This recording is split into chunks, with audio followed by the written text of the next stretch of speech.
हिमाचल प्रदेश के विश्वसनीय jeweller Bhushan jewellers Solan. अवाह देवी में नाबालिग ने फंदा लगा दे दी जान। कोरोना संकट के बीच हमीरपुर के अवाह देवी में नाबालिग ने फंदा लगाकर जान दे दी। सूचना मिलने पर मौके पर पहुंची पुलिस ने मामला दर्ज कर छानबीन शुरू कर दी है। अभी तक आत्महत्या के कारणों का पता नहीं चल पाया है।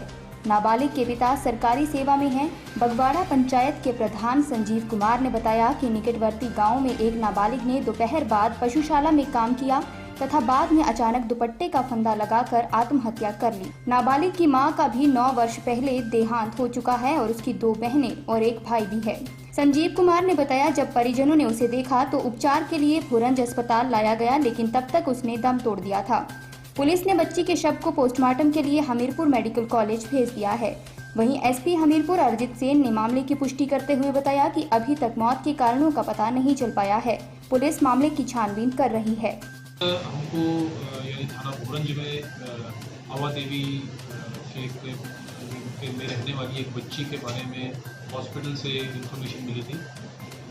जब पुलिस वहाँ मौके पे गई तो उस लड़की के गले में लिगेचर मार्क्स मिले, यानी रस्सी नुमा चीज़ के मार्क्स मिले। उसके बाद हमारे डीएसपी बड़सर भी मौके पे गए, एसएचओ भी मौके पे थे ही। वहाँ पे हमें जो पंखे की जो कुंडी होती है छत पे लगती है, वहाँ से कुछ एक रस्सी हमको चुन्नी जो है हमको मिली है। और वहाँ पे जो परिवार के लोग हैं आसपास के, छोटा एक 5 साल की बच्ची है जो उसकी छोटी बहन है और एक उसका भाई है जो 10वीं 11वीं क्लास में पढ़ता है। उन्होंने कहा कि उन्होंने उस लड़की को वहाँ पे फंदे से लड़के पे देखा, उसको काटा और इमीडिएटली उसको हॉस्पिटल लेके आए। जब वो हॉस्पिटल में आए तो दुर्भाग्यपूर्ण उसकी मृत्यु हो चुकी थी। हमने इसमें 174 की कार्रवाई जो है तक शुरू की है। इसके अलावा हम पोस्टमार्टम का वेट कर रहे हैं ये और जानकारी करने के लिए कि इसमें कोई किसी को कोई मिली भगत या कोई इस तरह का कोई क्रिमिनल एंगल ना हो। अभी तक हमारे पास कोई भी इस तरह का क्रिमिनल एंगल सामने नहीं आया है और ये प्रतीत हो रहा है कि शायद वो किसी कारणवश वहाँ कैसे गई, कोई सुसाइड नोट इस तरह का कोई मिला नहीं। बच्ची भी छोटी है और आसपास का माहौल देख के भी ऐसा नहीं प्रतीत हो रहा है कि वो सुसाइड करने की इच्छा से वो किया होगा उसने। और किस तरह से ये हुआ, किस तरह से हैंगिंग हुई, इसकी छानबीन हम थोड़ा पोस्टमार्टम होने के बाद थोड़ा ज़्यादा डिटेल कर पाएंगे। हिमाचल में बने बल्क ड्रग पार्क, सरकार कर रही प्रयास। शिक्षा मंत्री सुरेश भारद्वाज व सांसद सुरेश कश्यप ने वर्चुअल रैली के माध्यम से शिमला विधानसभा क्षेत्र के कार्यकर्ताओं को संबोधित किया। सुरेश भारद्वाज ने कहा, पीएम नरेंद्र मोदी ने जो 20 लाख करोड़ का पैकेज दिया है, उससे हिमाचल आर्थिक निर्भरता की ओर अग्रसर है। पूरे देश में 3 बल्क ड्रग पार्क बनने हैं, जिनमें से एक पार्क हिमाचल प्रदेश में बने। इसके लिए प्रदेश सरकार और सीएम जयराम ठाकुर प्रयत्नशील हैं। हिमाचल में अभी भी बहुत सारी फार्मास्यूटिकल कंपनियां हैं जो हाइड्रोक्सी क्लोरोक्विन बना रही हैं। ये दवा कोरोना में भी असरकारक है, इसकी मांग विदेशों तक में है। इसी बीच बद्दी में कोरोना वायरस की प्रतिरोधक दवा भी बनाई जा रही है। उन्होंने कहा कि यहाँ पर जो मैन्युफैक्चरिंग यूनिट्स आएँ वो हिमाचल में आएँ, इसके लिए सीएम जयराम विशेष रूप से प्रयासरत हैं ताकि रॉ मटेरियल व दवाइयाँ बनाने के लिए जो चीज़ें इस्तेमाल होती हैं उनका उत्पादन चीन की बजाय हिमाचल में ही हो। इसके लिए केंद्र सरकार से बातचीत चल रही है। इसका परिणाम है कि हमारी आर्थिक गतिविधि बहुत ज्यादा बढ़ नहीं पा रही है, लेकिन माननीय प्रधानमंत्री जी ने 20 लाख करोड़ का इकोनॉमिक डील जो दी है, पैकेज जो दिया है, उससे हिमाचल प्रदेश आर्थिक निर्भरता की ओर अग्रसर है। हम जो है वो बल्क ड्रग पार्क बनाने की दिशा में 3 पार्क सारे हिंदुस्तान में बनने हैं, जिसमें से एक पार्क हिमाचल प्रदेश के किसी भी इंडस्ट्रियल एरिया में, चाहे बद्दी बुट्टी वाला हो या अन्य स्थान पर हो, उसके लिए जो है वो हिमाचल प्रदेश सरकार प्रयत्नशील है। हमारे मुख्यमंत्री जी जो हैं उसके लिए प्रयत्नशील है कि वो बल्क ड्रग पार्क जो है वो हिमाचल प्रदेश में बने। अभी भी फार्मास्यूटिकल कंपनीज हिमाचल प्रदेश में जो है वो अनेकों हैं, जो आज भी हाइड्रोक्सीक्विनिन जो इस बीमारी के समय में कुछ असर कर लेती है, वो हिमाचल प्रदेश में बनती है, जिसे सारे देश में भी बना करके भेजा गया, विदेशों तक में जो है उसकी मांग है। और इसी स्थिति में आज जो है वो कोरोना वायरस का प्रतिरोध करने वाली दवा भी बद्दी में जो है वो बनाई जा रही है, वो भी आगे जो है उसमें भी काम आगे बढ़ रहा है। लेकिन जो यहाँ पर मैन्युफैक्चरिंग यूनिट्स चाइना से बदल करके आए, वो हिमाचल प्रदेश में आए, इसके लिए हमारे मुख्यमंत्री जी जो है वो विशेष रूप से प्रयत्नशील हैं, ताकि हमारा जो रॉ मटेरियल और हमारा जो चीज दवाई बनाने के लिए उपयोग में होती हैं वो चाइना में बनती हैं, वो हिमाचल प्रदेश में बने। उसके लिए जो है वो हमारे माननीय मुख्यमंत्री जी ने, सरकार ने, केंद्रीय सरकार के साथ बातचीत करके जो है वो उस पार्क को यहाँ लाने के विशेष जो है प्रयत्न किए जा रहे हैं जाता है। और हमारी लगभग 4,500-5 हजार करोड़ रुपए की इकोनॉमी सेब के ऊपर निर्भर करती है, जिसमें हमारी लोडिंग अनलोडिंग प्लकिंग, चाहे वो कोई दूसरा जो है खेत में काम करने का है या सेब की जो है वो भराई का काम करना है, अथवा उसको जो है वो पैकिंग करने का काम है, चाहे उसमें कार्टन बनने का काम है, इन सब कामों में जो है वो लगभग 5,000 करोड़ की अर्थव्यवस्था जो है निर्भर करती है। उसके लिए माननीय मुख्यमंत्री जी के निर्देश पर पूर्ण रूप से जो है वो प्रयत्न किए जा रहे हैं। दुकान व घर में जा घुसा कोयले से लदा ट्रक।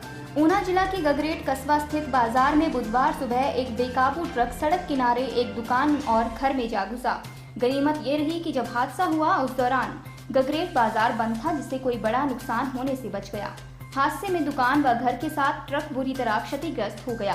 गंभीर रूप से घायल ट्रक चालक को उपचार के लिए अस्पताल ले जाया गया है। अचानक हुए इस हादसे में सब दहल गए, जबकि सड़क पर चल रहे वाहन भी इसकी चपेट में आने से बाल बाल बच गए।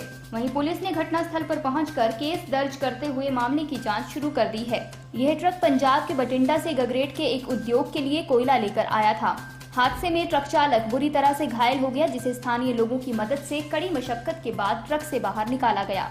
ड्राइवर को घायल अवस्था में सिविल अस्पताल गगरेट में भर्ती करवाया गया है। डीएसपी ऊना हेडक्वार्टर अशोक वर्मा ने बताया कि ट्रक अनियंत्रित होकर एक घर व दुकान से टकरा गया है। पुलिस ने मामला दर्ज कर आगामी कार्रवाई शुरू कर दी है। आज 9:30 बजे ट्रक जो बठिंडा से कोयला लेके किसी फैक्ट्री में जाने के लिए आया था, जब वो ट्रक बस स्टैंड के पास पहुंचा तो उस जो ट्रक का ड्राइवर था वो उस पर कंट्रोल नहीं कर सका और उसने एक बिल्डिंग में जाकर हिट कर दिया। उसने 3 दुकानों जो तोड़ दी हैं, तो उसको बाद में निकाला गया और निकालने के बाद जो है उसका उपचार करवाया गया, उसको उन्हें रेफ़र कर दिया गया है और पुलिस ने जो इसमें मामला दर्ज कर लिया और इन्वेस्टिगेशन कर रहे हैं। बरसाती नुकसान से बचने को प्रशासन ने शुरू की कदम ताल। ऊना जिला में बुधवार को प्री मानसून की दस्तक के साथ ही बरसात के सीजन में बचाव के लिए प्रशासनिक स्तर पर कदम ताल शुरू कर दी गई है। इसी के तहत बुधवार को एसडीएम ऊना सुरेश जसवाल ने विभिन्न विभागों के अधिकारियों एवं कर्मचारियों के साथ बैठक कर बरसात के दौरान होने वाले नुकसान से बचाव के लिए रणनीति बनाई। उन्होंने ऊना शहर की प्रमुख नालियों की साफ सफाई को लेकर भी प्राथमिकता के तौर पर चर्चा की। एसडीएम ने नगर परिषद ऊना के अधिकारियों व कर्मचारियों को शहर भर में पानी की निकासी दुरुस्त करने के आदेश दिए। वहीं ग्रामीण क्षेत्रों में व्यवस्था को चुस्त दुरुस्त बनाए रखने के लिए वीडियो ऊना समेत अन्य अधिकारियों से भी व्यापक चर्चा की। वहीं जिला की प्रमुख नदियों और खड्डों के किनारे बसे प्रवासी श्रमिकों को भी समय रहते वहां से सुरक्षित स्थानों पर भेजने के निर्देश दिए गए, ताकि बरसात के दौरान इन नदियों, खड्डों और नालों के उफान पर आने की स्थिति में जान माल के नुकसान से बचा जा सके। एसडीएम ने पुलिस, होमगार्ड और अग्निशमन विभाग के दलों को मुस्तैद रहने को भी कहा है। साउथ वेस्ट मानसून जैसे आने वाली है, तकरीबन शुरू है, तो इसको हमने उसके लिए क्या प्रिपेयर्डनेस रहेगी और उसको अगर कुछ होता तो कैसे उसको मिटिगेट करना, खतरे को कैसे कम करना है, तो उसके बारे में हमने सब लेवल की एक लाइन डिपार्टमेंट्स के जो अफसर्स प्रतिनिधि आए थे और उनको एक हमने इस तरह से कहा है कि वो मैन पावर, मशीनरी, उसके जो है अपने इन्वेंट्री जो है उसको अपडेट कर लें और मंडे तक हमें सेंड कर दें। वो तैयार रहें, एक मुस्तैदी रखनी पड़ेगी और विशेषतः पुलिस, होमगार्ड और फायर ऑफिस, लाइन डिपार्टमेंट्स जैसे पीडब्ल्यूडी है, हेल्थ डिपार्टमेंट है, सिविल सप्लाई कॉर्पोरेशन है, सबको ये कहा गया है कि अपनी तैयारी रखें। अगर ऐसी स्थिति में जैसे तो लगता है कि हमारे ऊना सब डिवीजन में हम जो पिछले अनुभव से देखते हैं कि यहाँ वाटर लॉगिंग की एक सिचुएशन रहती है, तो कुछ एरिया में जो लो लाइंग है तो उसको विशेषता उसको विशेष तौर पे साझा किया गया और उसी तरह हम तैयारी रखेंगे। सुंदरनगर में सरकारी जमीन पर कर डाली बाड़बंदी। उपमंडल के तहत ग्राम पंचायत कनैड़ में सरकारी जमीन पर अवैध रूप से बाड़बंदी का मामला सामने आया है। इस संदर्भ में ग्रामीणों का एक प्रतिनिधिमंडल एसडीएम राहुल चौहान से मिला और समस्या के समाधान की मांग की। एसडीएम को दी गई शिकायत में लोगों ने आरोप लगाया है कि वे पिछले 50 वर्षों से इस रास्ते का प्रयोग कर रहे थे, लेकिन पिछले कुछ दिनों से स्थानीय निवासी रामलाल ने रास्ते पर कब्जा कर बाड़बंदी कर दी है। स्थानीय निवासी कृष्ण चंदेल ने कहा, पिछले 40-50 वर्षों से उक्त भूमि पर रास्ते का प्रयोग बस स्टैंड तक आने जाने के लिए किया जा रहा है, परंतु कुछ दिनों पहले स्थानीय निवासी रामलाल पुत्र मिश्र राम ने उस स्थान पर रास्ता रोक दिया। ग्रामीणों ने मांग की है इस सरकारी भूमि की निशानदेही करवाई जाए और उस स्थान को खाली करवाया जाए ताकि भविष्य में इस जमीन का प्रयोग ग्रामीण अपनी सुविधा के लिए सार्वजनिक रूप से कर सकें। एसडीएम का कहना है कि मौके पर जाकर जांच के आदेश दे दिए गए हैं। अगर जनहित के लिए मार्ग बंद कर दिया गया है तो उनके खिलाफ कार्रवाई अमल में लाई जाएगी। ग्राम पंचायत कनेट द्वारा एक विज्ञापन दिया गया जिसमें सरकारी भूमि पर बाड़बंदी कर दी। रामपाल सन ऑफ मिश्रू राम और उसका भाई रोशनलाल सन ऑफ मिश्रू राम द्वारा की है। आपके स्वास्थ्य का प्रहरी श्री बालाजी हॉस्पिटल, कांगड़ा, हिमाचल।